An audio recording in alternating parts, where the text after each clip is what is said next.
Айжанның айласы. Әлеуметтік желіде таргеттен Айжан Амангелдиева деген қызды көрсеңіз, сақ болыңыздар. Алаяқ-нет жобасының аясында біз тексеріс жүргіздік. Айжанның айласы қандай? Мына суреттерге қарайтын болсақ, Айжан сіздерді кәдімгі қазақтың басқа мәселесіне айналған кредит, қарыз мәселесімен өзіне назарын аударғызады.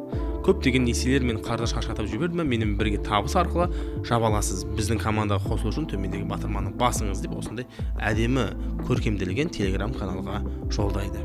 Одан бөлек парақшасын қарайтын болсақ, бір түсініксіз атаулы жарнама, бірақ Каспий терминалдан көп көлемде ақша шығарып жатыр.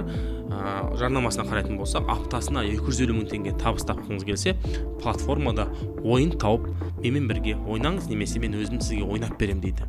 Ол классикалық түрдегі алаяқтық схема, себебі сізді осы арқылы телеграм каналға өткізсе, сонымен сіздерге түрлі онлайн казиноларды ұсынады. Ол жерде ешқандай ұтыс болмайды.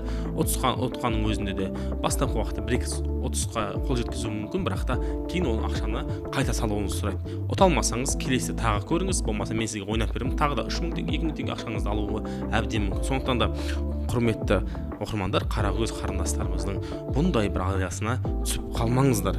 Осылай алданып, талай отбасы ойран болып жатқандары да көп. Осылай онлайн казино әсерінен үлкен казиноларға барып, былай айтқан кезде бар дүние мүліктен айырылып жатқандар көп. Сондықтан да Айжан қарындасымызға ескертер едік, бұндай әуестенбеген абзал, себебі оның артында алдағы уақытта қылмыстық жауапкершілік қарастырылады.